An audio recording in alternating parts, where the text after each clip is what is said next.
Šajā sērijā pastāstīšu jums par dažādiem ilkšu veidiem, sākot ar tradicionālo un kādu veidu ilkses mēs vēl varētu izmantot loka aizjūgā, un arī pa bezloka aizjūga ilksīm, kā pašiem, kā parādīt arī, teiksim, kāds izskatītos arī un kā pats varētu to veidot.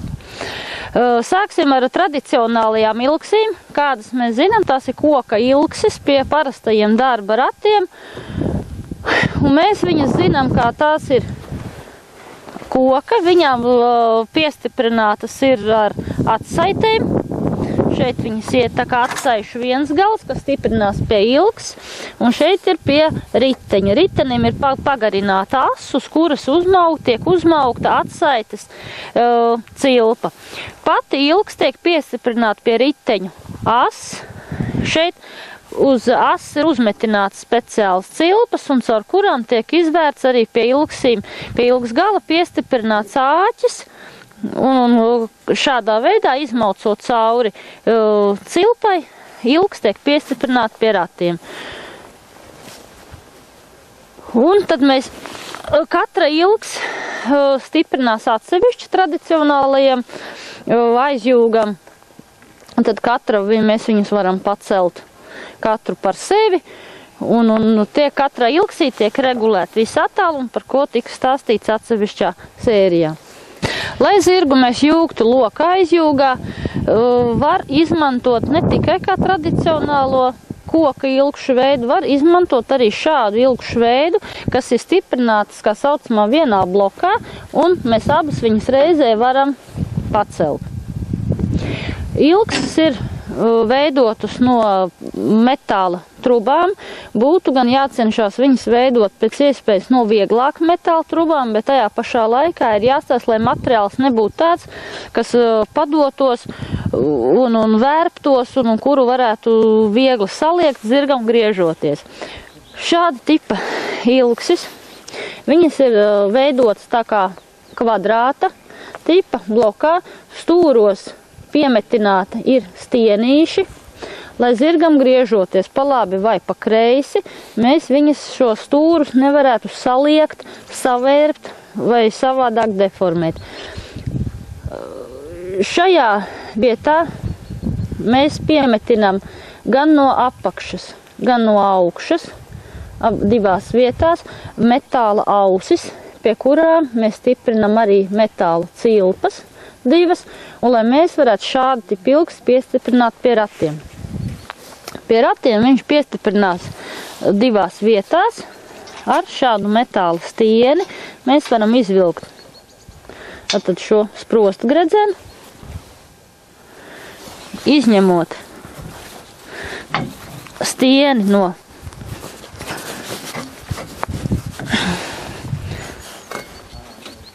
šīm vietām. Vislabāk to ir veikt, kad, protams, esam divas tā.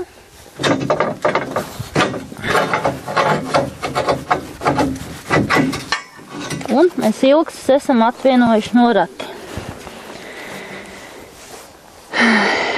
Atšķirībā no tradicionālajiem ratiem, ilgstas mēs stiprinājām pie apakšējās priekšējās as. Bet šī gadījumā mēs ilgstas stiprinam jau pie ratu rāmja. Vēl ir iespēja, kad katru ilgsi mēs arī varam stiprināt atsevišķi pie ratiem, bet tad mēs viņu nestiprinātu pie priekšējo riteņu as, bet stiprinam arī pie rāmju šajos galos, kur veidotos atsevišķi stiprinājumu mezgls, un arī mēs katru ilgsi varētu stiprināt atsevišķi. Šī gadījumā mums nav vajadzīgs atsaites, kā tas mēs redzējām koka ilgsīm. Visa stiprināšanās notiek tātad šī gadījumā te ar metāla ausīm un šo stieni izmaucot cauri. Bet, ja mēs stiprinam katru ilgsi atsevišķi, tātad stiprināšanās notiek šajos pie rāmja galos ar atsevišķiem mezgliem. Līdz ar to tikai mums ir tādā gadījumā ir ļoti jāievēro loka izmēri, jo tādā gadījumā jums loka aizjūgam ja jūs jūgsiet zirgu lokā aizjūgā, šādās ilgsīs jums derēs tikai konkrēts izmēra loks, kas jums būs pielaikots jau pie šīm ilgsīm ar šo attālumu. Jūs nevarēsiet vairāk izmantot citu loku, derēs jums tikai tas. Šī gadījumā arī riteņiem nevajag pagarināt to asi, pie kura mēs stiprinām atsaites. Un līdz ar to šādus ratus zirgam notiek arī griešanās momentāli. Tikko mēs zirgu pagriežam pa labi vai pa kreisi, tā arī griežās visa priekšējā riteņa asa. Ņemot vērā vēl to, kad līdz tam tradicionālam aizjūgam bija nedaudz tomēr brīvgājiens, kad nebija tāds variants, kad mēs zirgu pagriežam un tūlīt arī griežās rati. Ja tomēr bija kāda neliela brīvgājiena daļa, kad mēs pagriežam, uzreiz tas nenotiek. Šī gadījumā tāda lieta ir pilnīgi neiespējama. Šis ilgšu piestiprināšanas variants, kādu mēs redzējām, tikko kā šādu izvalkot stieni mēs noņemam ilgsis, tieši šiem pašiem ratiem mēs šādā pašā veidā varam piestiprināt arī bez loka aizjūgam paredzētās ilgsis. Un tieši jums varam parādīt. Tātad šīs ir jau bez loka aizjūga ilgsis, un viņas stiprinās arī šeit identiski tieši tādā pašā veidā, kā loka aizjūgam. Arī šeit ir tikai uztaisīts sprostgredzens. Sprostgredzenu izvelkot, mēs izvelkam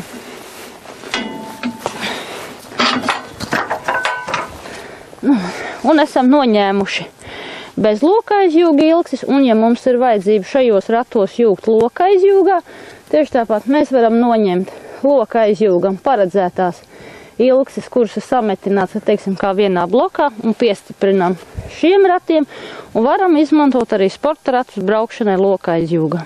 Jūs redzat divu veidu bez loka aizjūgam paredzētās ilgsis. Vienas ir tikpat platas, kā, teiksim, ratu priekšējā rāmja viss garums, un otras bez loka aizjūga ilgsis. Pieliekot, mēs redzam, ka viņas ir šaurākas. Viņas ir nedaudz šaurākas kā ratu pats rāmis ar šaurāku visu zveņģeli, bet stiprinājuma vietas mums ir tieši tās pašas. Šīs divas ilgsis ir paredzētas šī gadījumā būtu šādās šaurā tipa ilgsīs. Labāk jūgt tomēr mazāka auguma zirgus, jo kas notiek zirgam grieziena momentā? Ja mēs iejūdzam šaurāka tipa ilgsīs zirgu, kas ir lielākas miesas uzbūvis no vilcēju tipa, vai viņš ir liela auguma zirgs, mēs nepārtraukti zirgam griezienos traucējam ar ilgsīm.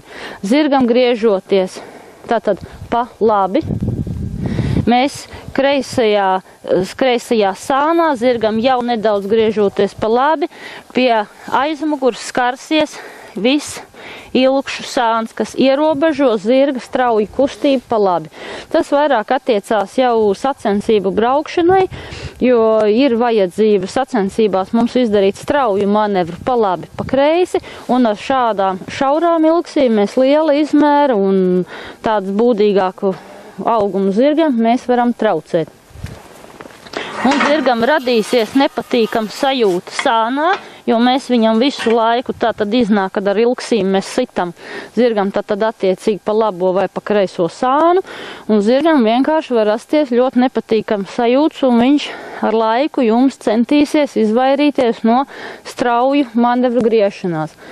Šīs tipa ilgsis bez loka aizjūgam, kas ir tikpat platas kā viss ratu priekšējais rāmis, mēs zirgam šeit netraucējam. Mēs varam prasīt no viņa strauju manevru, un viņš var sagriezties, bet tikpat platās šāda tipa ilgsis mums netraucē strauji griezt arī ratus. Ja mēs zirgu griezīsim tātad pa labi, arī rati tūlīt griezīsies pa labi, bet mēs zirgu neierobežojam griešanās leņķī. Šeit zirgam ir aizmugurē lielāks brīvgājiens, gan pa labi, gan pa kreisi.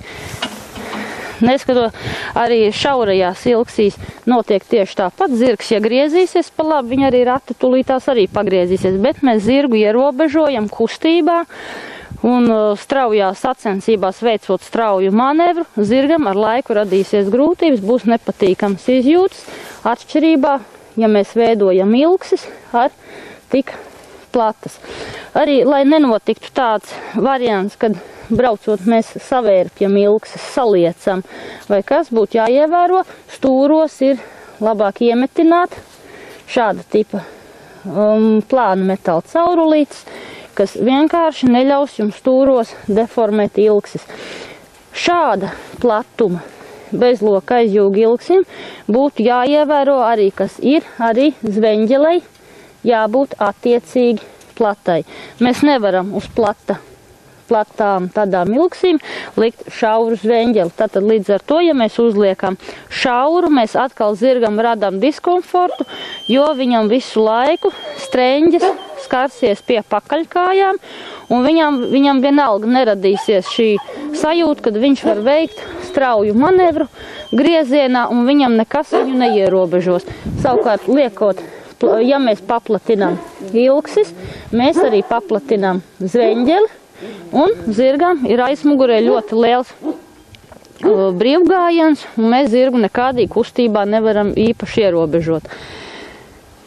Tajā pašā laikā arī bezloka aizjūgam nav obligāti jābūt ilgsim veidotam tā, kā viņas tā kā būtu mums kā rāmī, ja? Un mēs stiprinam divās vietās pie priekšējā rāmja, bet arī bezloka aizjūgam ilgsis. Mēs varam stiprināt katru atsevišķi, tātad šī ratu priekšējā rāmja galos, tad mums veidojās divi atsevišķi piestiprināšanas mezgli, un zveņģele mums būs arī attiecīgi garāk. Viņa varētu būt tātad vidē vismaz šitik plata.